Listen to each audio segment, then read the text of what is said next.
Good evening. Good evening.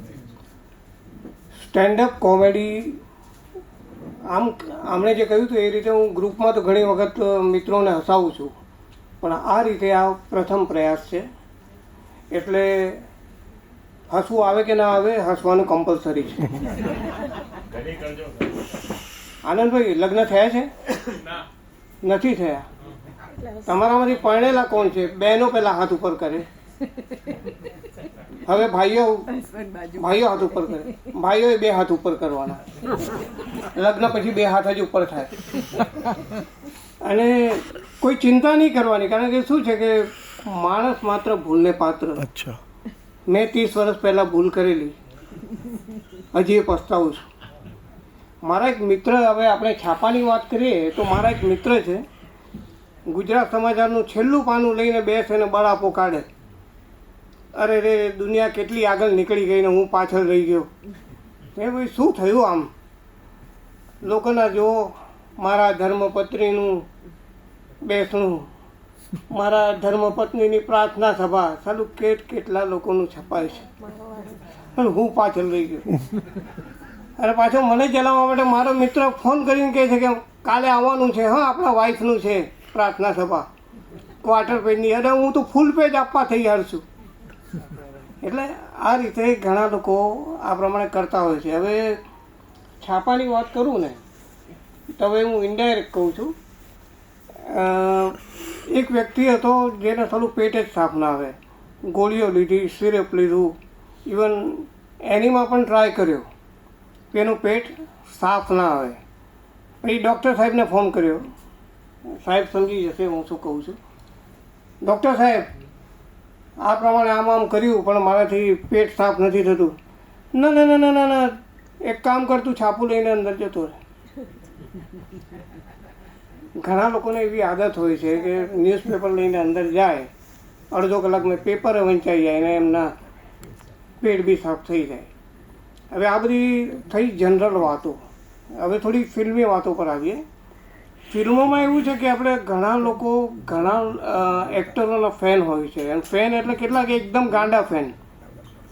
એક માણસ હતો કે જે રાજેશ ખન્નાનો ફેન હતો. સાલું રાજેશ ખન્નાના ફેન હોવાને કારણે 2 વખત ડિવોર્સ થઈ ગયા. પહેલાં લગ્ન થયા, બૈરી રડતી હતી, હવે પિયર છોડીને આવીએ તો રડે, પુષ્પા આઈ હેટ ટીયર્સ. અને કે પુષ્પા કોણ છે ભાઈ? અને આ બાજુ ડિવોર્સ. બીજી બાજુ બીજા લગ્ન થયા પછી એની વાઈફને બેસાડી કે આજે હું તને એક વાત કહેવા માગું છું. કે શું? आज તું જहाँ પર હૈ વहाँ કોઈ और था, ये भी एक दौर है वो भी એક દौર था. એટલે કે મારી જગ્યાએ પહેલાં કોઈ હતું કે ડિવોર્સ. હવે એક જણ એવો હતો કે જેને અમિતાભ બચ્ચન એનો ખાસ ફેન હતો. જોગાનું જોગ એનું નામ બી અમિત હતું. ઘણી બધી છોકરીઓ એના પર મળતી હતી, પણ રેખા નામ ગોતીને જ એની સાથે પ્રેમ કર્યો. રેખા લગ્ન કરવા તૈયાર થઈ ગઈ તો જયા નામની છોકરી ગોતીને એની સાથે લગ્ન કર્યા. હવે એના બાપાની પાછળ પડે છે કે તમે હરિવંશરાય નામ રાખો. એટલે આવું છે. અને એ માણસ એક વખત કોઈ ફંક્શનમાં ગયો હતો, તો ફંક્શનમાં ગયો ત્યારે એક નાનું છોકરું રડતું હતું. બેટા ક્યાં હુઆ? મારી મમ્મી ખોવાઈ ગઈ. ઓહ, तुम्हारी मम्मी खो गई? क्या नाम है उसका? रेखा. હવે રેખા સાંભળ્યું ને ભાઈ ठंडा पड़ी गए. हाय, रेखा खो गई. ये रेखा होती ही ऐसी है, हाथ में होती है लेकिन हाथ में आती नहीं. तू डर मत, मैं तुझे तुम्हारे माँ ढूंढ के दूंगा. लेकिन अंकल आप है कौन? रिश्ते में तो हम तुम्हारे बाप लगते हैं. હવે ડાયરેક્ટ ઇનડાયરેક્ટ જે સમજો સમજી જાઓ. નાના હતા ત્યારે આપણે એવી એક રમત રમતા કે પેલું સ્ટેચ્યુ કરીએ ને એટલે પેલું પૂતળાની જેમ ઊભા રહેવાનું. પૂતળાની જેમ ઊભા રહે એટલે સામેવાળો માણસ તમને ગુદગુદી કરે કે ગમે તેમ આડા મોઢા કરીને તમને હસાવવાની કોશિશ કરે. તો આપણા ફિલ્મ સ્ટારો બી ઘણી વખત એવી રીતે સેટમાં જ્યારે શૂટિંગ ન હોય ને ફ્રી ટાઈમ હોય તો આવી નાની મોટી રમત રમતા હોય છે. તો એક વખત કે ચાલો આપણે સ્ટેચ્યુ રમીએ. તેમાં પહેલાં રાજેશ ખન્નાને સ્ટેચ્યુ કીધું. રાજેશ ખન્નાને સ્ટેચ્યુ કીધું તો આમ કરીને તો ઊભો રહ્યો. થોડી વાર એના હોઠ આમ થાય, રાજેશજી આપ હિલ રહે હૈ. પાછું આંખો આમ થાય કે રાજેશજી આપ હિલ રહે हैं. अरे हम तो कठपुतलियाँ है, हम तो ऊपर वाला जब चाहेगा तब हिलेंगे, जब नहीं चाहेगा रुक जाएंगे. એટલે રાજેશ ખન્નાને આ રીતે પછી પેલા શાહરુખ ખાનને કીધું ભાઈ તું સ્ટેચ્યુ થા. એટલે આમ કરીને ઊભો પછી થોડી વાર થાય એટલે કે હાથ આમ થાય આપ હિલ રહે. मैं नहीं हिल रहा हूँ. अरे आप हिल रहे हैं, मैं नहीं हिल रहा हूँ.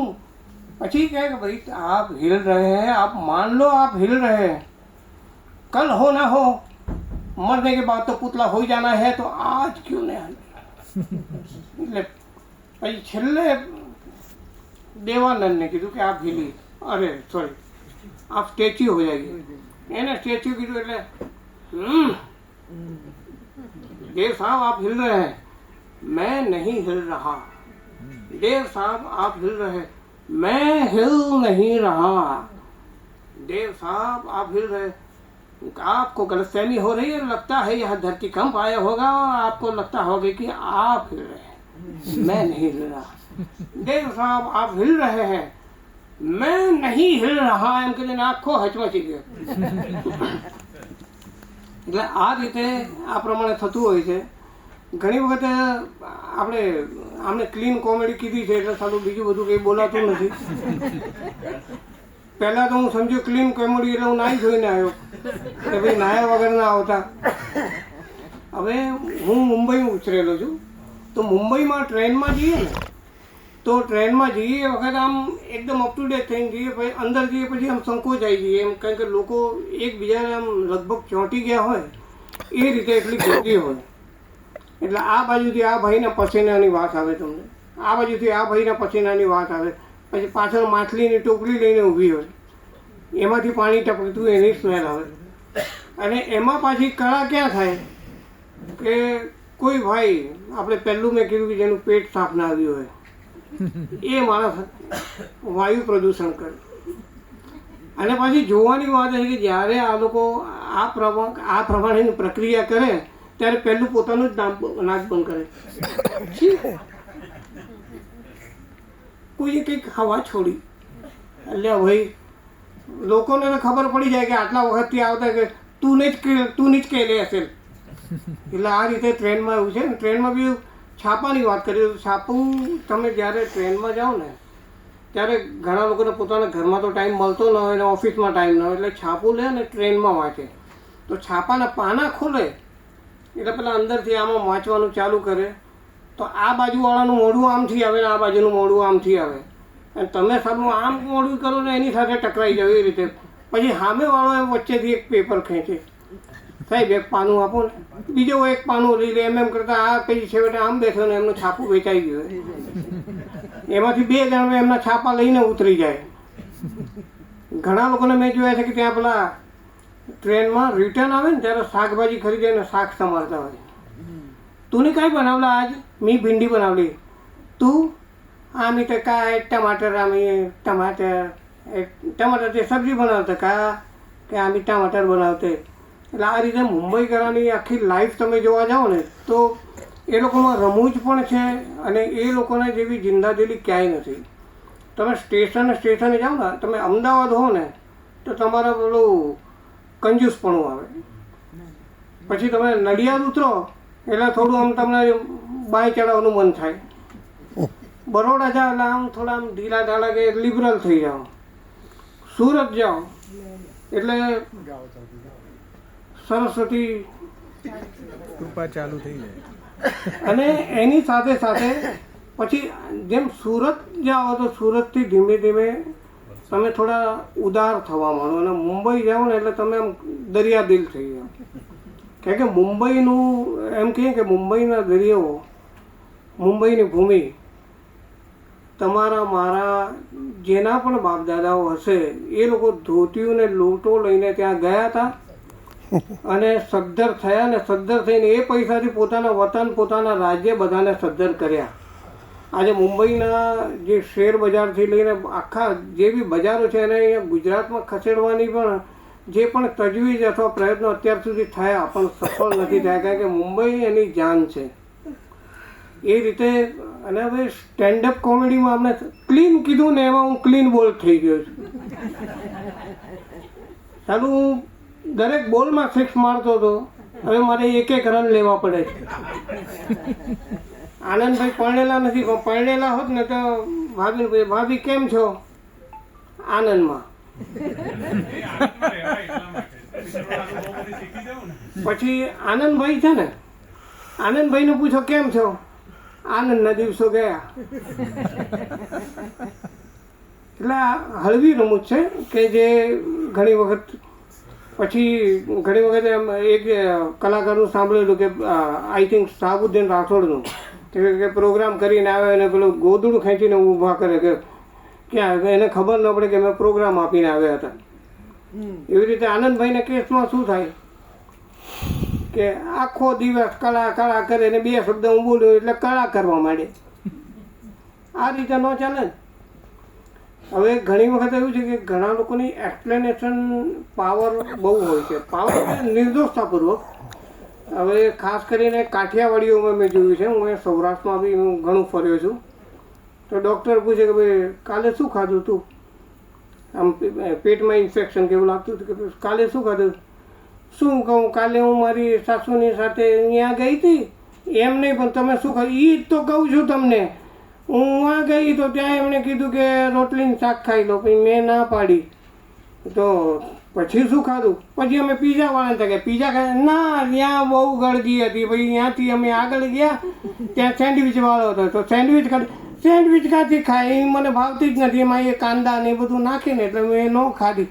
પછી આગળ ગયા ગાંઠિયાવાળાને ગયા. તો ગાંઠિયા ખાતા તમારું પેટ ખરાબ. અરે ગાંઠિયા ક્યાંથી ખાય? હું ગાંઠિયા તો ખાતી જ નથી. મારા વડને ગાંઠિયા ખાવાતા એટલે એમને ગાંઠિયા ખાઈ લીધા. પછી આગળ પછી મને કકડીને ભૂખ લાગી. પણ તમે ખાધું શું?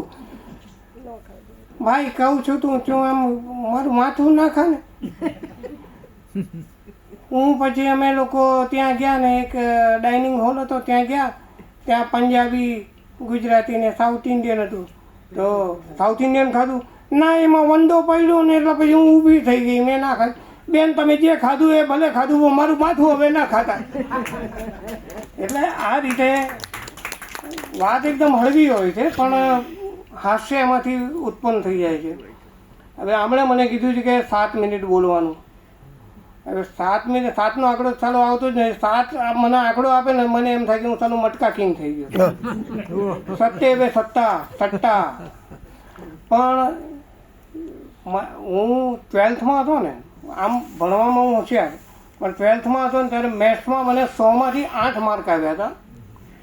100માંથી 8. એટલે 8થી નીચેના આંકડાને તો હું માનતો જ નથી. તમે 7 મિનિટ કહો કે 5 મિનિટ કહો કે ગમે તે કહો. અને પછી સેક્રેટરીયલ પ્રેક્ટિસ લઈને બીજો વિષય બદલીને હું પાસ થયો. હવે આમ દૂરથી હવે આનંદભાઈના મૂળ પરથી એવું લાગે છે કે એ કંટાળ્યા છે. હવે તમે વધારે કંટાળો એ પહેલાં હું હવે રજા લઈ લઉં. Thank you very much. બહુ અચ્છા.